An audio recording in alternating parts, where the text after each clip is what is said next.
There are seasons when the person you are most disappointed in is yourself. You look back over the last months or years and see the same pattern repeating. You promised you would change. You swore this time would be different. For a few days, you did well, then the old habit, the old reaction, the old weakness pulled you back. In the quiet of your heart, a sentence forms that feels heavier than any others. I really am a failure. You replay conversations where you lost your temper again. You remember private sins you thought you had left behind. You see disciplines you started, but never finished. Callings you sensed from God, but never fully obeyed. It begins to feel like your life is a long trail of good intentions and broken follow-through. On the outside, you may still smile, serve, and say the right words. On the inside, you carry a quiet shame that says, if people knew how inconsistent I am, they would be disappointed too. Deep down, another fear whispers, if I am this frustrated with myself, surely God must be even more frustrated. Maybe He is tired of hearing the same confessions again and again. Maybe He has moved on to better, stronger people. This is the ache of repeated failure. It is not just about what you did last week. It is about who you fear you really are. One of the reasons this pain runs so deep is that many of us live under a silent contract we never realized we signed.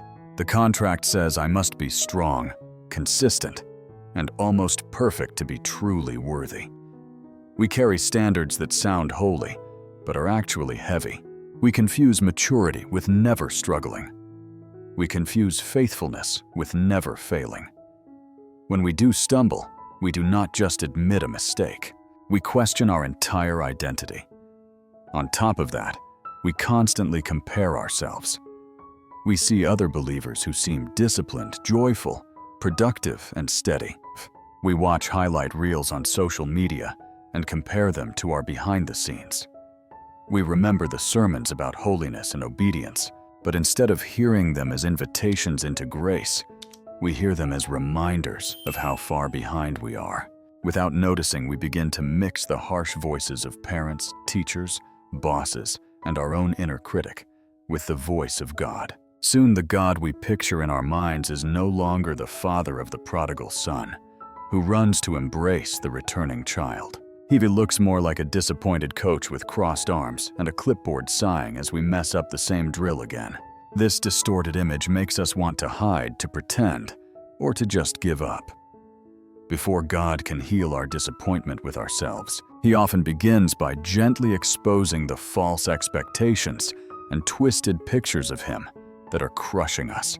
When we open the Bible with honest eyes, we discover something surprising. God never built His kingdom on a gallery of flawless performers. He worked through people whose stories are marked by very public failures. Think of Peter. He was the disciple who promised Jesus that he would never fall away. Yet in the pressure of that dark night, he denied even knowing his Lord 3 times. After that rooster crowed, Peter wept bitterly. He knew the sting of realizing, I am not who I thought I was. Think of David. He was a man after God's own heart, the shepherd king who wrote songs of worship. Yet he fell into adultery, deceit, and even arranged a man's death to cover his sin. His failure was not small or hidden. It had consequences for his family and his nation. Think of Moses, who lost his temper and struck the rock. Think of Elijah, so discouraged and ashamed that he asked God to let him die. These are not the stories of people who always got it right. Yet none of these failures were the final sentence over their lives.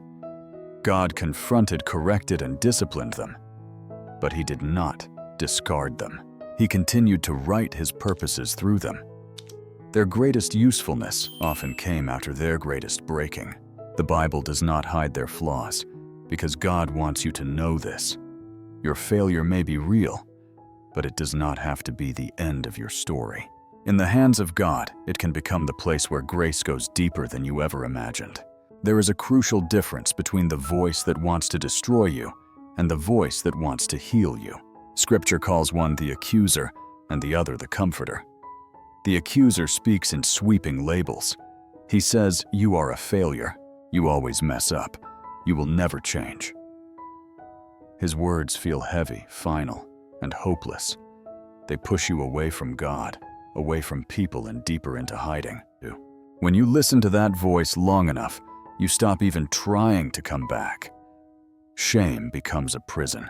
The Holy Spirit also convicts, but his tone and his goal are completely different. He does not say, "You are worthless." He says, "That choice was wrong, but you are still my child. Come into the light so I can cleanse and restore you." The Spirit puts his finger on specific attitudes, actions, and patterns, not to crush you, but to free you. His conviction comes with a door of hope, a sense that if you respond, there is forgiveness, change, and a fresh start. Learning to distinguish these voices is one of the most important steps in healing from repeated failure. When you hear a thought that drives you away from God and leaves you in despair, you can say, "That is not my Father's voice." When a hard truth comes, but it is joined with an invitation to return, to repent, to be washed, you are hearing the shepherd who leaves the 99 to find the one. God's correction is precise, gentle, and purposeful. The accuser's condemnation is vague, harsh, and paralyzing. One leads to life, the other leads to deeper chains. If you belong to Christ, your deepest identity is not written by your successes or your failures. It is written by his finished work. The cross is not just a place where your past sins were dealt with. It is also the place where your name and value were settled forever. Scripture says you are justified by faith, not by flawless performance. That means your standing before God does not rise and fall with your best week or your worst week. It rests on Jesus, who does not change. This does not make sin light or unimportant. It makes grace stronger than sin. When you fail, the enemy wants you to believe that your failure has the final word. But in Christ, the final word over your life is forgiven, adopted, beloved, called. You may feel like a disappointment, but the Father looks at you through the righteousness of his Son. He sees the work of grace he himself began in you, and he has no intention of abandoning that work halfway. This truth does something powerful. It frees you from trying to fix your heart by sheer willpower in order to earn God's acceptance. Instead, you fight sin and pursue growth from a place of being already accepted. You get back up not to prove you deserve his love, but because you are loved. Every time you fall and return, you are not crawling back to a judge reluctant to see you. You are coming home to a Father whose arms are still open because of Jesus. Grace does not erase the need to change, it empowers real change. Healing from repeated failure is not only about new feelings, it is about new steps. The first step is brutal honesty with God. Stop offering vague confessions. Name the pattern. Name the places you fall. Bring the exact moments, the triggers, the secret corners into the light. God already sees them, but when you agree with him about them, the grip of secrecy begins to break. Next, ask the Holy Spirit to show you the deeper roots. Many repeated failures are not random. They grow from unhealed wounds, lies you believe, and habits you have trained into your body over years. Maybe your anger is fueled by old rejection. Maybe your compromise flows from a fear of being alone. Maybe your constant quitting comes from a belief that you will never finish anything anyway. Let the Lord trace the pattern back to its source, so his grace can go that deep. Then make room for change in very practical ways. Do not just promise you will never do it again. Ask what needs to be removed, rearranged, or reinforced. Set small, realistic steps instead of giant, vague goals.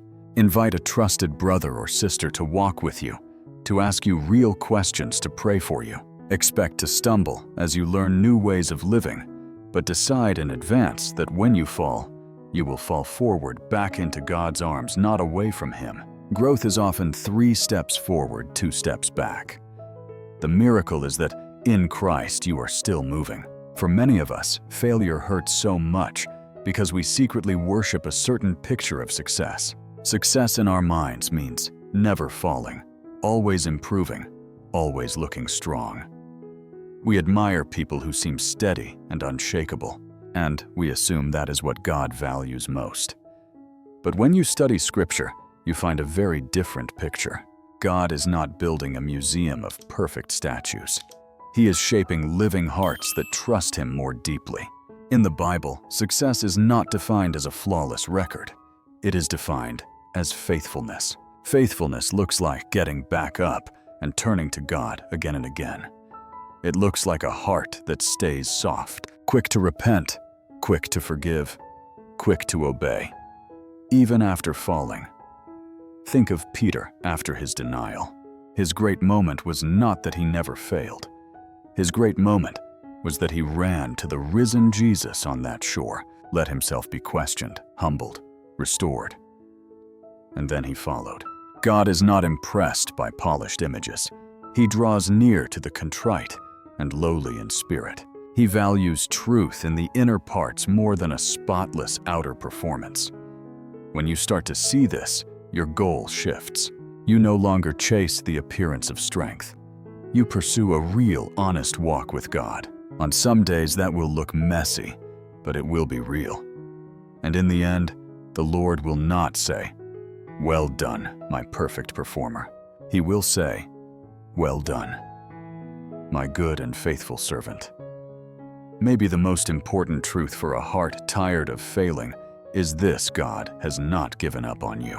Your feelings may shout the opposite.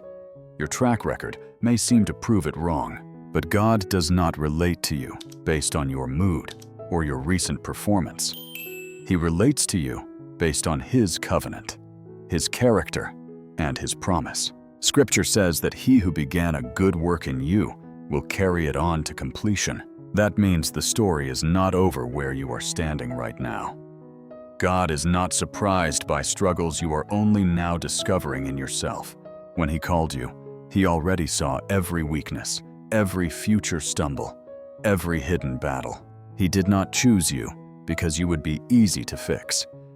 He chose you because He is a redeemer. He delights to take broken, inconsistent people and slowly shape them into the image of His Son. That shaping is often slow, often hidden, and often happens right in the places you wish you could skip. So what do you do today, in the middle of this disappointment with yourself? You bring Him your honest heart. You tell Him the truth without drama and without hiding. You confess where you have fallen. You renounce the lies that say you are finished. You ask Him for the next small step and the courage to take it. And then you trust that even when you cannot feel it, His hand is still on your life. One day, you will look back and see that the very area you hated most became the place where you knew His patience, His power, and His love more deeply than ever before.